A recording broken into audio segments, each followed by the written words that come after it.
नमस्कार मंडळी, आजच्या व्हिडिओमध्ये आपण हिरवी वेलची किंवा छोटी इलायची याचे किती आरोग्यदायी फायदे आहेत ते पाहणार आहोत। व्हिडिओ शेवटपर्यंत नक्की पहा।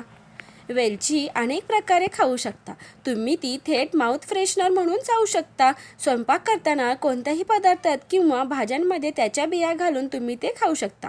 या व्यतिरिक्त तुम्ही कोणत्याही पदार्थात किंवा दुधामध्ये वेलची पावडर घालून पिऊ शकता। त्याचे फायदे काय आहेत ते पुढे पाहूया। पचनाच्या समस्यांपासून आराम, खराब खाण्याच्या सवयी आणि जीवनशैलीमुळे आजकाल प्रत्येकजण अपचन, गॅस, आम्लता आणि बद्धकोष्ठता यासारख्या समस्यांनी ग्रस्त आहेत। अशा परिस्थितीत काही घरगुती उपायांमुळे या समस्या लक्षणीयरित्या कमी होऊ शकतात। बद्धकोष्ठता आणि आम्लता दूर करणे हा देखील वेलचीच्या फायद्यांपैकी एक आहे।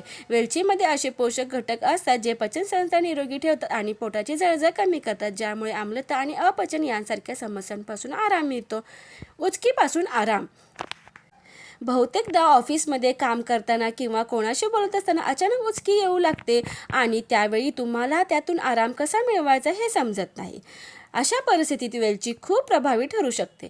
पुढच्या वेळी जेव्हा तुम्हाला उचकी येते तेव्हा तोंडात वेलची ठेवा आणि ती थोडा वेळ हळूहळू चावा, यामुळे उचकी लवकर थांबेल। सर्दी, खोकला आणि घसा खवखवापासून आराम मिळेल। हवामानातील बदलांमुळे किंवा कोणत्याही प्रकारच्या संसर्गामुळे लोकांना अनेकदा सर्दी आणि खोकला होतो। कमकुवत रोगप्रतिकारशक्ती असलेल्या लोकांना सर्दी होण्याची शक्यता जास्त असते। सर्दीमुळे घसा खवखवणे देखील होऊ शकते। खोकला आणि घसा खवखवणे कमी करण्यासाठी वेलचीचे सेवन फायदेशीर आहे।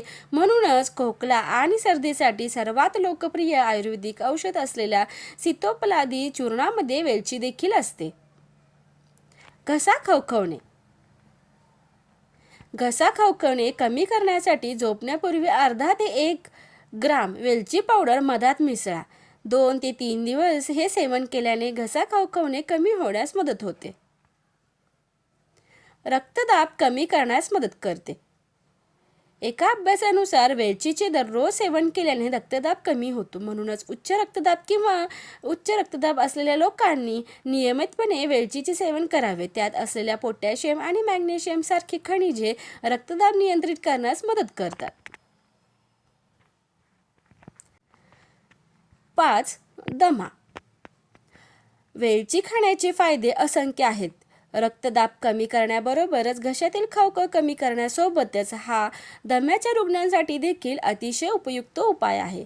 वेलचीमध्ये फुफ्फुसांमध्ये रक्तप्रवाह सुधारण्याचे गुणधर्म आहेत, ज्यांना निरोगी ठेवतात आणि खोकला आणि दमा यांसारख्या आजारांना प्रतिबंधित करतात। भूक वाढवण्यास मदत करते। वेलची निरोगी पचनसंस्था राखते, ज्यामुळे चयापचय सुधारतो आणि भूक वाढते। भूक न लागणे किंवा भूक न लागणे अशा समस्यांनी ग्रस्त असलेल्या लोकांनी वेलची खाण्याचा विचार करावा। तोंडातील दुर्गंधी दूर करण्यास मदत करते। वेलची खाण्याच्या फायद्यांचा विचार केला तर सर्वजण सहमत आहेत की ते तोंडातील दुर्गंधी दूर करण्यास मदत करते। हे पूर्णपणे खरे आहे आणि म्हणूनच वेलचीचा वापर माउथ फ्रेशनर म्हणून केला जातो। जर तुम्हालाही तोंडातील दुर्गंधीचा त्रास होत असेल तर काही वेलचीच्या बिया खाण्याचा विचार करा। उलट्या आणि मळमळ यांपासून आराम मिळतो। काही संशोधकांनी पुष्टी केली आहे की वेलचीची शस्त्रक्रियेनंतर मळमळ आणि उलट्यांपासून आराम देते। संशोधकांनुसार वेलची, आले आणि पुदिना कापसाच्या बोळात गुंडाळून त्याचा वास घेतल्याने शस्त्रक्रियेनंतरच्या मळमळांपासून आराम मिळतो। त्याचप्रमाणे डोंगराळ रस्त्यावरून प्रवास करताना मळमळ किंवा उलट्या होणाऱ्या लोकांनी प्रवास सुरू करण्यापूर्वी काही वेलचीच्या बिया खाव्यात। मळमळ आणि उलट्या टाळण्यासाठी हा एक सोपा घरगुती उपाय आहे। नपुंसकत्व आणि कमी करण्यासाठी उपयुक्त।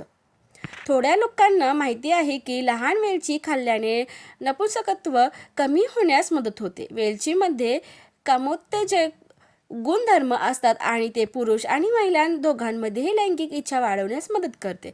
जर तुमचे लैंगिक जीवन कंटाळवाणे झाले असेल तर वेलचीचे सेवन सुरू करा आणि ती सुधारा। ताण कमी करण्यासाठी फायदेशीर. वेलचीचा सुगंध तुमचा मूड ताजा ठेवतो. म्हणूनच बहुतेक लोक सकाळी वेलचीचा चहा पितात. वेलचीचा चहा पिल्याने केवळ पोट आणि श्वसनाच्या समस्या दूर होण्यास मदत होत नाही, तर तणाव कमी होतो आणि मूड ताजा राहतो. म्हणून तणाव किंवा नैराश्याने ग्रस्त असलेल्या लोकांनी तणाव कमी करण्यासाठी दररोज वेलचीचा चहा प्यावा. माहिती आवडल्यास व्हिडिओला लाईक, शेअर आणि सबस्क्राईब करायला विसरू नका. धन्यवाद.